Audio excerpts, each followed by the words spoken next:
নির্বাচন দিতেই হবে, আজকে হোক আর কালকে হোক, দিতে হবে না ভাই। 15 বছর তো আমরা ভোট দিতে পারি না।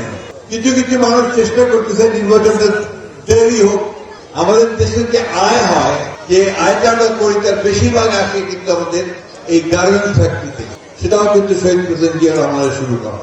আওয়ামী লীগ গত 15 বছরে আপনাদের এই ঠাকুরগাঁতে, ঠাকুরগাঁ সদরে 2টা ভাগ করে ফেলছে। একটা ভাগ হচ্ছে আওয়ামী লীগ, একটা ভাগ হচ্ছে বিএনপি। বিএনপির কোন লোক চাকরি পাবে না। আমাদের নেতা তারেক রহমানকে ভালোবাসা, এটা আমাদের দলের একটা বড় শক্তি। আমরা সবসময় চেষ্টা করি প্রেসিডেন্ট জিয়া থেকে শুরু করে দেশের জন্য কিছু করা, কল্যাণ করা। আমাদের প্রেসিডেন্ট জিয়া আপনারা জানেন যে সময় দেশের সবচেয়ে খারাপ অবস্থা ছিল, সেই সময় তিনি সামনে আসছেন। 1971 সালে স্বাধীনতা যুদ্ধের ঘোষণা দিয়েছিলেন তিনি, তাই না? ওইটাকেও তারা পাল্টায় দিতে চাইছে। জিয়া নাকি স্বাধীনতার ঘোষণা দেয় নাই, এইসব মিথ্যা কথা তারা প্রচার করছে, তাই না? এবং সেই প্রেসিডেন্ট জিয়া পরবর্তীকালে তিনি দেশের কল্যাণের জন্য এমন কতগুলো কথা কাজ করতেন, এই কাজগুলো আমরা এখনো করতে পারি না। তিনি প্রথম এই দেশের সংবিধানের মধ্যে, যেহেতু দেশের 93% মানুষ মুসলমান, সেই কারণে তিনি এটাতে বিসমিল্লাহির রহমানির রহিম সংযোজন করেছিলেন। তিনি প্রথম যিনি এই সংবিধানের মধ্যে, কনস্টিটিউশনের মধ্যে আল্লাহর উপরে অবৈধ আস্থা বিশ্বাস, এই কথাটা তিনি সংযোজন করেছিলেন। তিনি প্রথম যিনি সমস্ত রাজনৈতিক দলগুলোকে রাজনীতি করার সুযোগ দিয়েছিলেন, বহুদলীয় গণতন্ত্র চালু করেছিলেন, তাই না? তিনি প্রথম যিনি, এই যে সাংবাদিক ভাইরা এখানে আছে, তখন কিন্তু সমস্ত সংবাদপত্র বন্ধ হয়ে গিয়েছিল। এই হাসিনার বাবা শেখ মুজিব ছিল। এই যে গার্মেন্টস ফ্যাক্টরি আপনার শুনলে আমাদের সব বেশি কম করে, বেশিরভাগ মেয়েরা গার্মেন্টস ফ্যাক্টরিতে কাজ করে, শুনছেন না? আমাদের দেশের যে আয় হয়, যে আয়টা আমরা করি তার বেশিরভাগ আসে কিন্তু আমাদের এই গার্মেন্টস ফ্যাক্টরি থেকে। সেটাও কিন্তু শহীদ প্রেসিডেন্ট জিয়া রহমানের শুরু করা। এই যে বিদেশে লোক যাওয়া, আপনার সৌদি আরব, ওমান, তারপরে আপনার দুবাই, এই সমস্ত অঞ্চলের লোক যে তারা কাজ করে দেশে টাকা পাঠায়, এদেরকে বড় রেমিটেন্সের টাকা আসে, ওটাও কিন্তু আমাদের দেশের একটা খুব বড় আয়। এটাও শহীদ প্রেসিডেন্ট জিয়া রহমান শুরু করে। অর্থাৎ ভালো কাজগুলো তিনি সব শুরু করেছেন। আর আমাদের দেশের যে বেগম খালেদা জিয়া, তিনি যখন আসলেন তিনি কি করলেন?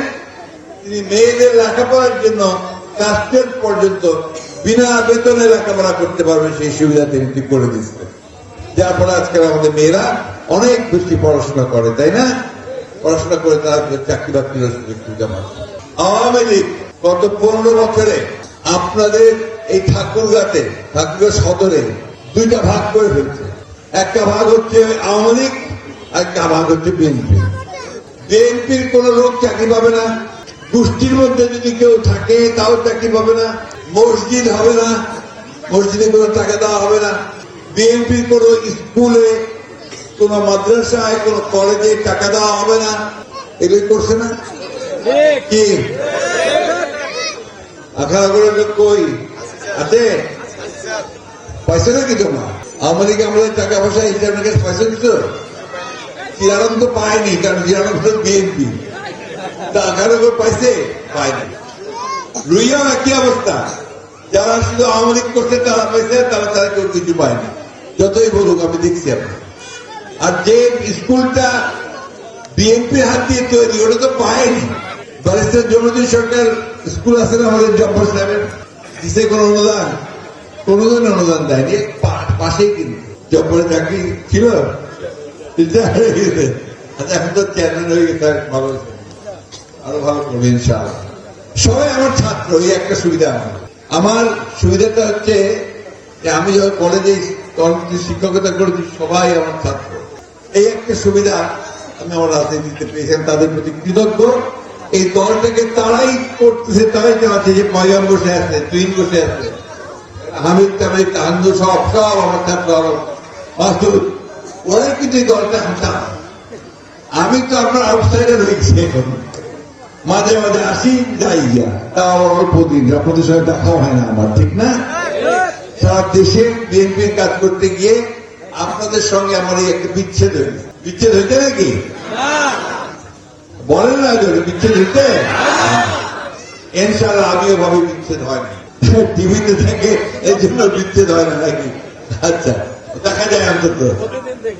আচ্ছা, আমি এখন যে কথাটা আপনাদের বলতে যাবো, যেটা অনেক খারাপ সময় আমরা পার করে আসছি, তাই না? 15টা বছর আমাদের উপর দিয়ে অনেক অত্যাচার দিচ্ছে, এই বিএনপির উপর দিয়ে অনেক, আর বিয়ের সমর্থক তারা, আর চেয়ারম্যান তো আরো বেশি, মামলা মোকদ্দমা শেষ নাই, ও মামলা আসামি অপরাধ একটাই বিএনপি করে। তো এখন এই 15 বছর পর আমরা চেষ্টা করছি মামলাগুলো যেন আমরা সামলাতে পারি, আমাদের নির্দোষ লোকেরা যেন কোনো সাজা না পায়, সেইভাবে আমরা আপনার কোর্ট কাছারি আমরা দেখি, আমার নেতারা সবাই নেতারা সেগুলো দেখি, এবং আল্লাহর হুকুমে সমস্ত মামলাগুলো প্রত্যাহার হয়ে যাবে। কতগুলো শেষ হয়ে গেছে, কত যেগুলো হয়নি সেগুলো শেষ হয়ে গেছে। এখন আমরা তো পুরোনো অতীত নিয়ে পড়ে থাকলে চলবে না, আমাদের কিন্তু নতুন করে সামনের দিকে তাকাতে হবে, তাই না? আমাদেরকে এই বিএনপিকে আরো শক্তিশালী করতে হবে, যাতে করে বিএনপি ভবিষ্যতে দেশের আরো বেশি কাজ করতে পারে।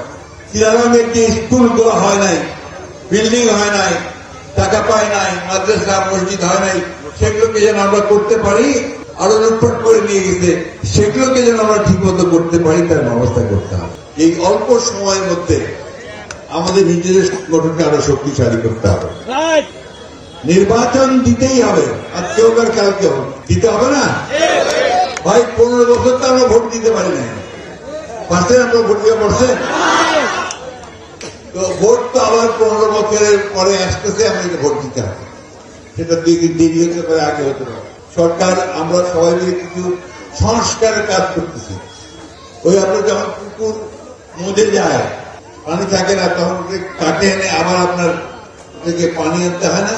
এখন এটাকে পানি আনতে হবে এই দেশটাকে সংস্কার করে আবার কাজ করার মতো উপযোগী করে গড়ে তুলতে হবে। যে জায়গায় খারাপ আছে সেটাকে ভালো করতে হবে। সেই কাজটা আমরা 31 দফা দিয়েছি আমাদের দল থেকে। কিছু কিছু মানুষ চেষ্টা করতেছে নির্বাচনটা দেরি হোক, না হোক। কেন? এগুলো না হলে ওদের সুবিধা, ওরা আরো দুষ্কর্মী করতে পারবে, আরো চুরি চামারি করতে পারবে, এই সমস্ত সুবিধা তারা আওয়ামী লীগ চুরি করে শেষ করে দিয়ে গেছে।